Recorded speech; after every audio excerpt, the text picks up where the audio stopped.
All right, everybody, we'll continue on with it's a serious poem, but I think it's kind of a fun poem too. And a couple of you wrote your papers about this one, which I was quite happy to see.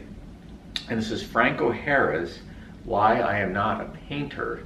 And having to do these videos is not nearly as much fun as being in class with you, but in some ways it's given me a chance to do some things I've always wanted to do, like stand in front of this painting that I bought 20 years ago, an abstract piece of art, and read a poem about an abstract piece of art. So, sometimes you have to make lemonade out of lemons, or even better, cider out of apples. Why I am not a painter. I am not a painter, I'm a poet. Why?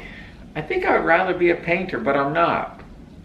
Well, for instance, Mike Goldberg is starting a painting. I drop in. Sit down and have a drink, he says. I drink, we drink, I look up. You have sardines in it. Yes, it needed something there. Oh. I go and the days go by and I drop in again. The painting is going on and I go. And the days go by, I drop in, the painting's finished. Where's sardines? All that's left is just letters. It was too much, Mike says. But me? One day I am thinking of a color. Orange. I write a line about orange. Pretty soon it's a whole page of words, not lines. Then another page.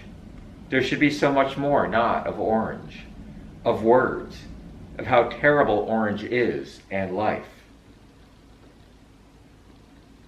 Days go by. It's even in prose. I am a real poet. My poem is finished and I haven't mentioned oranges yet. It's 12 poems. I call it Oranges. And one day in a gallery I see Mike's painting called Sardines. That's a terrific poem. And I'll just cut right to what I think is going on here. What is behind an expression of art, whether it's a painting, a song, a poem, a paper, a relationship, a person, what was the original inspiration, what's behind it, is not necessarily what's important to show. So sardines, yeah, sardines was there, and then it's mostly gone. By the way, I'm going to attempt to put a picture in this video right here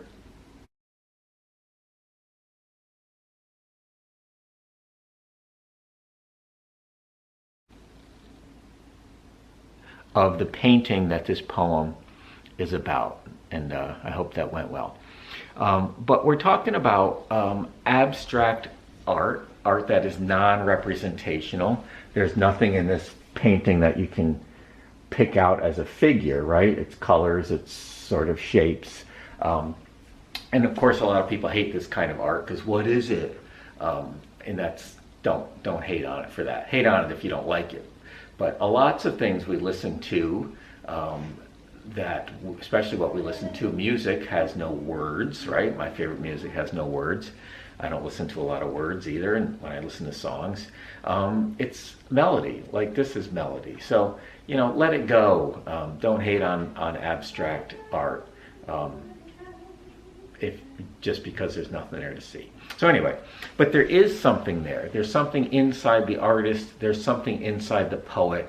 There's an original prompt like sardines or orange that brings something out. And whether that thing is actually there or not doesn't matter. And you can title it that, just because that's where it came from. And you know what? Don't spoon feed the viewer. Don't spoon feed the reader. I don't really spoon feed you guys. I don't give you easy answers, right? Maybe I don't give you answers at all. Don't make it too easy for the viewer or the reader. That's not art. That's an explanation, right? That's not art. So this is really a terrific poem, and I really like how he compares the painter and the poet, and how they are similar and how they are different. But they both are similar. They are similar in that they start with an idea. And interestingly here, the painter starts with a word, but the poet starts with a color, which is what painters usually start with. And so at the end, I think it's much more alike than different. It's 12 poems. I call it Oranges. And one day in a gallery, I see Mike's painting called Sardines. Now, sort of on another psychological level, there's another way to look at this poem. It's never about what we think it's about, right? Poems, music, people, arguments, friendships, they're not always about what we think they're about. And they're not always what we see on the surface. And that, of course, is a very important lesson. If you think you understand everything you do and say in every relationship you have, in every painting you see, you're nuts. There's always more there. There's always more there that we can't see, and you have to remember that. You have to remember that. So, one of my favorite poems. I love the idea of why I am not something. We often think of why are we something. Why I am not a painter.